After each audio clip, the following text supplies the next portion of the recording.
Un saludo cordial para todos. En esta oportunidad vamos a revisar los aspectos más importantes de las nulidades procesales. Las nulidades procesales en el régimen del Código General del Proceso se encuentran planteadas dentro del título cuarto que habla de los incidentes a partir del artículo 132 del Código General del Proceso. En este video vamos a señalar los aspectos más importantes. Existen las nulidades procesales y existe el régimen de nulidades procesales porque sencillamente hay que ejercerse un control de legalidad y que por encima de ello se encuentra el artículo 29 de la Constitución Política y el derecho de los derechos y el principio de los principios, que es el del debido proceso. Es una responsabilidad que no solamente le corresponde al juez, también le corresponde a las partes. Empecemos a establecer las características más importantes. Voy a plantear la situación en los siguientes términos. Empecemos primero a establecer por qué hablamos de nulidades procesales, entendiéndola desde un análisis de control de legalidad. Como nosotros sabemos, el artículo 42, numeral quinto del Código General del Proceso, refiere como uno de los deberes del juez ejercer control de legalidad. Deberes del juez. Son deberes del juez, numeral quinto, adoptar las medidas autorizadas en este código para sanear los vicios de procedimiento o precaverlos, integrar el litisconsorcio necesario e interpretar la demanda de manera que permita decidir de fondo el asunto. Luego, entonces, el artículo 132 del Código General del Proceso refiere control de legalidad. Agotada cada etapa del proceso, el juez deberá realizar control de legalidad para corregir o sanear los vicios que configuren nulidades u otras irregularidades del proceso, las cuales, salvo que se trate de hechos nuevos, no se podrán alegar en las etapas siguientes sin perjuicio de lo previsto en los recursos de revisión y de casación. Pero esta responsabilidad no solamente la tiene el juez, como lo había manifestado antes, sino que también le corresponde a las partes. Podríamos hablar de esa responsabilidad desde lo que consagra el artículo 78 frente a los deberes de las partes y de los apoderados en el numeral primero, y es el de actuar de buena fe y con lealtad todas las actuaciones del proceso. Muy bien. Además, la parte, especialmente la parte demandada, ya tuvo la posibilidad a través de las excepciones previas de advertir ciertas irregularidades que se podían dar dentro del proceso. Esa es la razón por la cual a veces entendemos que el tema de nulidades procesales es una solución de continuidad frente al régimen de excepciones previas, porque el demandante, cuando presenta la demanda, es la primera parte llamada o convocada a ejercer un control, puesto que cuando va a formular la demanda es que él ha hecho una revisión exhaustiva para poder ejercer ese derecho de acción y agotar el aparato jurisdiccional. Luego viene entonces el juez, que desde el artículo 42, insisto, empieza a ejercer control y hace un primer estudio de admisibilidad, justamente previendo las irregularidades que podría traer esa demanda. Y en tercer lugar, se traslada esa responsabilidad, ese deber, a partir de lo que dice el artículo 78, numeral primero del Código General del Proceso, se le traslada al demandado, en el sentido de que tiene posibilidad de excepciones previas. Cuando ninguna de los tres sujetos procesales, parte demandada y juez de la República, han previsto irregularidad o se sortean hechos constitutivos de nulidades procesales posteriormente, entonces están llamados, están convocados a resolver, en primer lugar a alegarlas, pero el juez en la República también tiene una responsabilidad, y esa responsabilidad es que aquellas nulidades que denominamos insaneables o que la norma denomina insaneables, las debe entonces resolver también. Y la decisión no es otra que sanear el proceso. No obstante todo lo anterior, parece pertinente que realicemos como unas acotaciones puntuales frente a ese régimen. Ya he revisado pues que se trata, que es un control de legalidad y que justamente por el control de legalidad es que existe este régimen de nulidad procesal y que está en cabeza no solamente de las partes, sino que también del juez. Todos tenemos esa responsabilidad de prever el debido proceso. Miremos unas características puntuales. La primera característica que identifica al régimen de nulidades procesales es su taxatividad.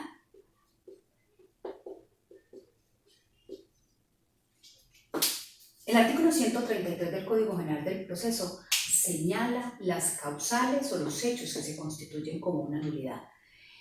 Y no se agota allí. Aunque la norma señala que solamente serían esos casos, no podemos perder de vista la causal que trae el artículo 38, inciso final, y la que trae también el artículo 40, inciso segundo, del Código General del Proceso, y son las denominadas causales antecomisionadas.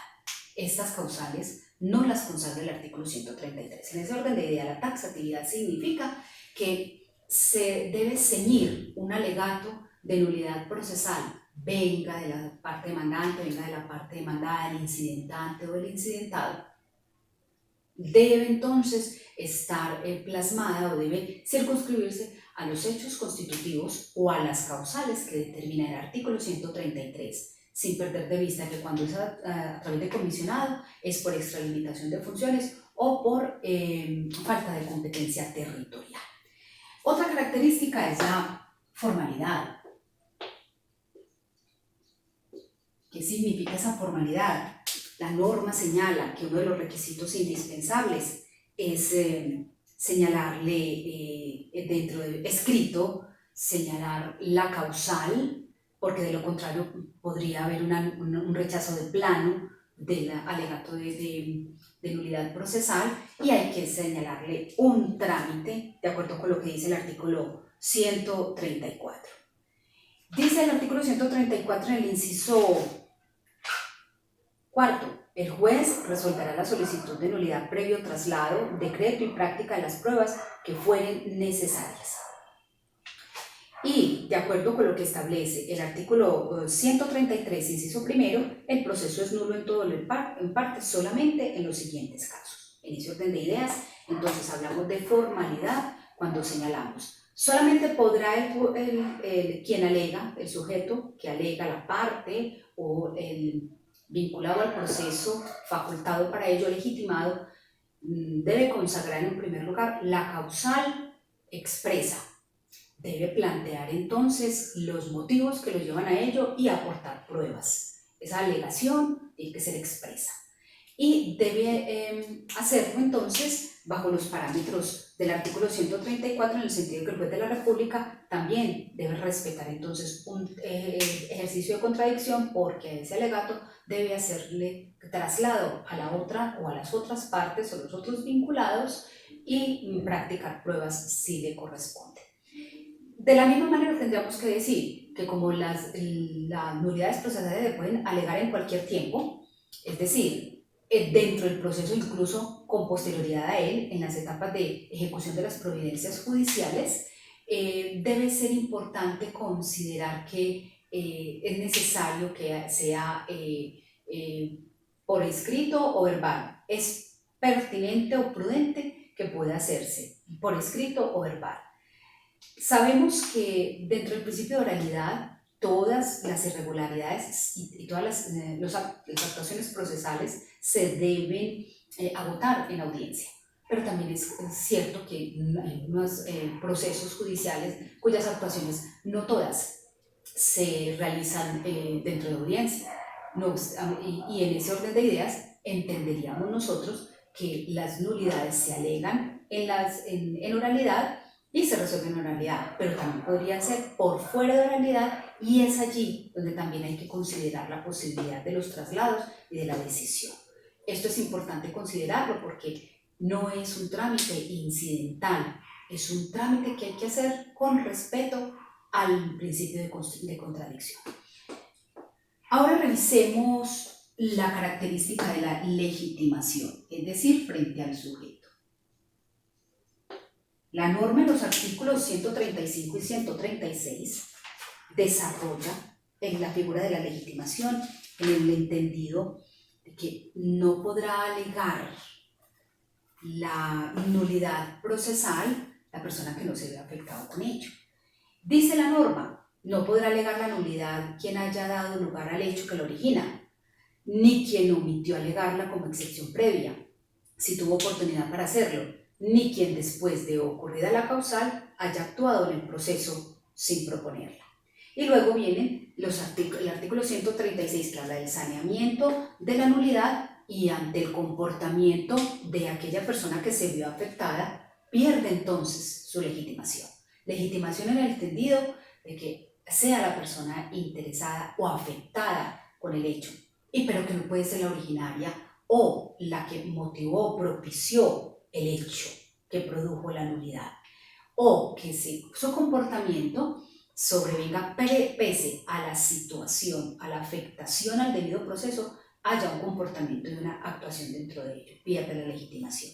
En ese orden de ideas, frente a la legitimación, revisemos los artículos 135 y 136 del Código General del Proceso. Hablemos entonces ahora de la tipología. Cuando yo digo tipología es porque, de acuerdo con lo que señala el artículo 136 en el parágrafo, entenderíamos que legalmente podríamos hablar de nulidades procesales saneables e insubsanables. Leamos el parágrafo.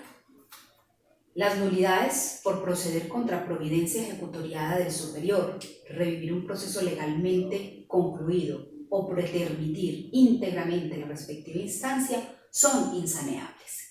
Se entendería entonces que de acuerdo con el artículo 133 del Código General del Proceso, que habla en el numeral segundo justamente de estas causales que señala el parágrafo del artículo 136, entenderíamos que las que consagra el numeral segundo del 133 son insaneables, es decir, ante el comportamiento y la actitud de las partes no podría entenderse que sanean el proceso.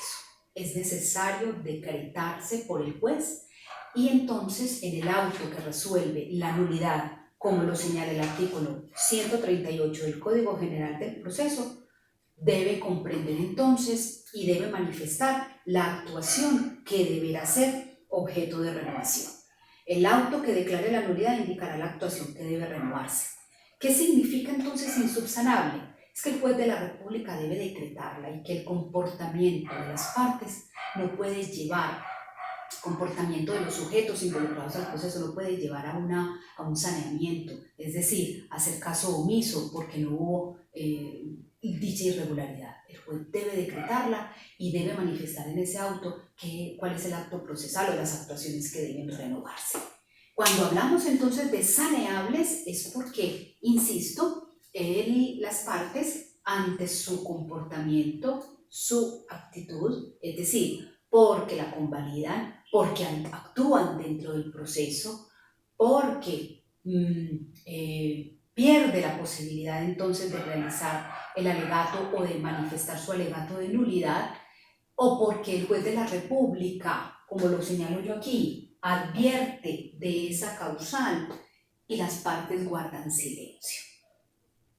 Y la más importante de todas, que considero prudente revisarla, y es, a pesar del vicio del acto, el acto procesal cumple su finalidad. Cuando a pesar del vicio se cumple con su finalidad, hay un saneamiento. No se alega, el comportamiento de las partes es consecuente con el proceso, como es el caso, por ejemplo, de interrupción y suspensión cuando se realizan actuaciones procesales y el proceso está interrumpido o suspendido de conformidad con la ley y de todas maneras la parte sigue actuando. Hay un saneamiento y ese saneamiento significa que si la parte no se ve afectada y el acto procesal cumple con sus finalidades, no hay lugar entonces a una nulidad. Pero frente al numeral segundo del artículo 133, que insisto, es el que señala el parágrafo del artículo 136, sí debe decretarse por el juez la nulidad procesal.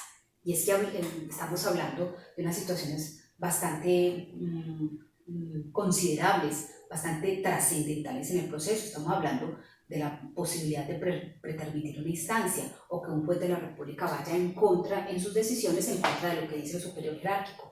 Son situaciones que realmente, por la misma lógica jurídica, no podríamos nosotros considerar que sea una posibilidad de sanear y de sortearse por el mismo comportamiento de las partes, porque por encima de todo se encuentra el debido proceso y la función que desempeña la norma para que el juez de la República pueda alcanzar y lograr el deber y la finalidad que pretende el artículo 12 del Código General del Proceso, la prevalencia del derecho sustancial.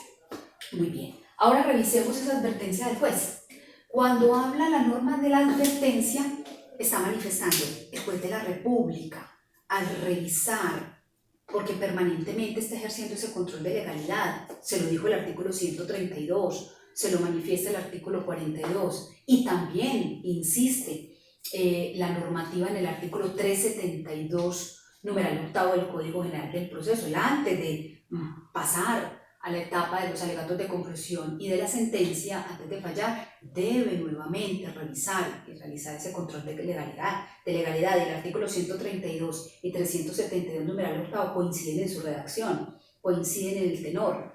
Justamente entonces, por ello, el juez, precisamente porque es uno de sus deberes, el juez, en caso de que advierta que existe una irregularidad que se pueda considerar como una nulidad procesal, es decir, un hecho constitutivo de sus causales, debe advertirle a las partes. Se lo advierte a las partes y esperará el comportamiento de ellos, como lo dice la norma, y especialmente de quien se puede ver, o la parte que se puede ver afectada con esa nulidad. Y esa parte, en el término de los 3 días que dice la norma de traslado, si guarda silencio, entonces el juez continuará el proceso y se entenderá saneado. Pero si alega la parte, decretará la nulidad. Dice que en cualquier estado del proceso, el juez ordenará poner en conocimiento de la parte afectada las nulidades que no hayan sido saneadas. Dice que cuando se originan en las causales cuarta y octava del artículo 133, el auto se le notificará al afectado de conformidad con las reglas generales previstas en el artículo 291 y 292. Es decir, se puede notificar o se notifica personalmente o se notifica por aviso. Si dentro de los 3 días siguientes al de la notificación dicha parte no alega la nulidad, esta quedará saneada y el proceso continuará su curso y en caso contrario el juez la declarará. Esto con respecto a la advertencia que hace el juez. Ahora, ¿qué pasa con la situación particularísima de las causales cuarta y octava del artículo 133 y frente al litisconsorcio necesario? Vamos a revisar esos 3 aspectos porque tienen una reglamentación específica, hay que darles una consideración especial. Revisemos de qué se tratan esos 2 numerales del artículo 133 y puntualmente el asunto del litisconsorcio necesario. Artículo 133. El proceso es nulo en todo o en parte solamente en los siguientes casos. Numeral cuarto. Cuando es indebida la representación de alguna de las partes o cuando quien actúa como su apoderado judicial carece íntegramente de poder. En este caso vamos a analizar y vamos a tener en consideración la indebida representación de alguna de las partes, porque este numeral habla de 2 situaciones particulares. Indebida representación y de la comportamiento del apoderado, que esto desde la teoría de los presupuestos procesales estaríamos hablando de la postulación para pedir o del derecho de postulación. Son situaciones completamente diferentes. Ahora, frente a la indebida representación, insisto en ese punto. Y en el numeral octavo, cuando no se practica en legal forma la notificación del auto admisorio de la demanda a personas determinadas o el emplazamiento de las demás personas, aunque sean indeterminadas, que deban ser citadas como partes. Dejo ahí la lectura, saben que continúa, porque quiero referirme que respecto de estos 2 numerales es posible que se puedan alegar incluso en la ejecución, en la etapa de ejecución de las providencias, e incluso puede alegarse como excepción en los ejecutivos. Insisto en lo siguiente. Revisemos que el artículo 306, 308 y 309 hablan del ejecutivo conexo, es decir, en la ejecución por el ejecutivo conexo, la diligencia de entrega y la oposición a la entrega. y el artículo 442, numeral segundo del Código General del Proceso, nos reglamenta lo siguiente. Numeral segundo. Cuando se trate del cobro de obligaciones contenidas en una providencia, conciliación o transacción aprobada por quien ejerza función jurisdiccional, solo podrán alegarse, entre ellas, la nulidad por indebida representación o falta de notificación o emplazamiento y la pérdida de la cosa debida.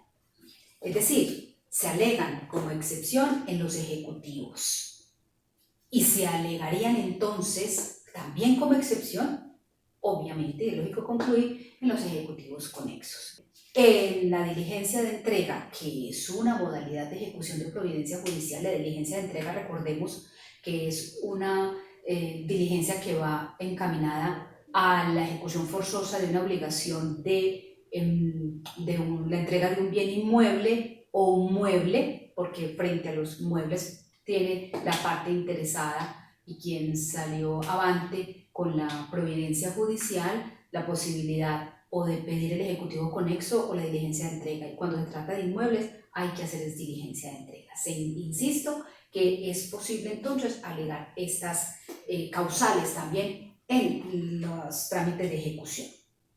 Y por último, frente al litisconsorcio necesario.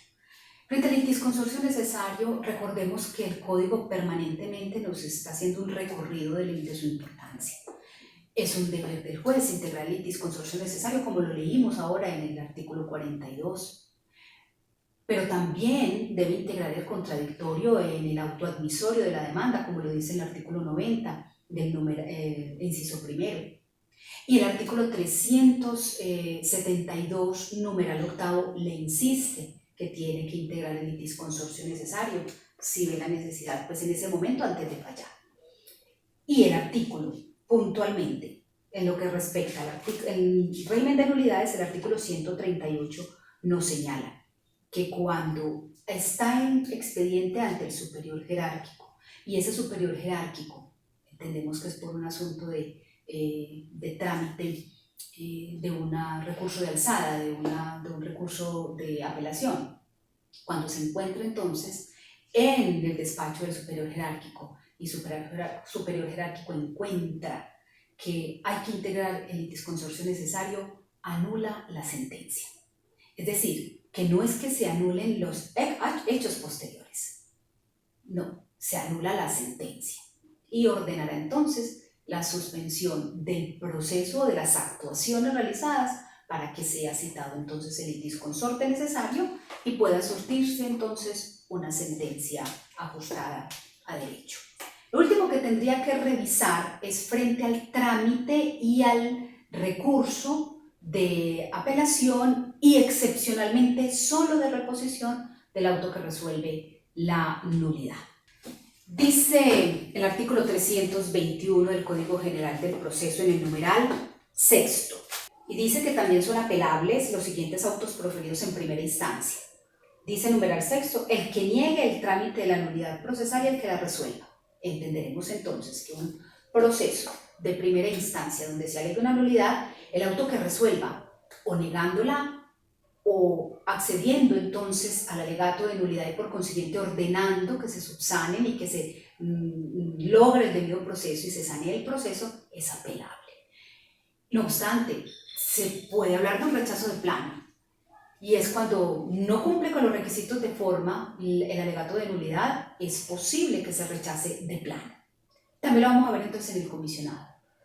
Pero en el comisionado hay una excepción a la regla frente al recurso de apelación, eso es lo que queremos nosotros revisar en este video.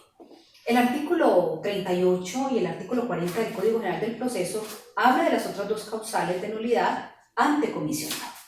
Y específicamente en lo que respecta a la nulidad por extralimitación de funciones en el numeral cuarto, en el artículo 40, inciso segundo, señala que toda actuación del comisionado que exceda los límites de sus facultades es nula. La nulidad podrá alegarse a más tardar dentro de los 5 días siguientes al de la notificación del auto que ordene agregar el despacho diligenciado al expediente. La petición de nulidad se resolverá de plano por el comitente y el auto que la decida solo será susceptible de reposición. Es importante tener esa excepción a la regla. En ese orden de ideas concluiríamos que, a juzgar por la redacción y el tenor literal de la norma, todos los autos o las disposiciones o las providencias que resuelven una nulidad serían apelables en primera instancia, pero si la nulidad es extralimitación de funciones del comisionado, ese auto sería solo susceptible de reposición. Frente al trámite, podríamos entonces hacer el ejercicio y revisar que, de conformidad con lo que acabamos de leer en el inciso segundo del artículo 40, entenderíamos entonces que es el comitente, y el comitente entonces resolverá, pero que la oportunidad que tiene quien alega la nulidad es de 5 días, pero posteriores al momento de haber recibido el comitente, el despacho comisorio, y los 5 días empezarán a correr. Pero el artículo 134 del Código General del Proceso señala que se resolverá la nulidad, la solicitud de nulidad, previo traslado, práctica de pruebas, si da lugar a ello. Previo traslado, esperemos que algunos despachos dicten una constancia, algunos dictan un auto, pero se le da el término de 3 días, porque la norma no señala el término de traslado. El término de traslado entonces se resolverá y se entenderá que es bajo los parámetros del 110. Así entonces yo creo que con esto tenemos más o menos resuelto cuáles son las características más importantes del régimen de nulidad. Es uno de los temas más álgidos que tiene el procedimiento civil en nuestra normativa, pero estos aspectos considero yo son los más relevantes y que son suficientes para poder entender de manera macro y comprender de manera un poco, digamos que global, el tema. Ya sería entonces oportunidad para que ustedes lo puedan profundizar con lecturas, pero ya tenemos un panorama de pronto un poquito más claro.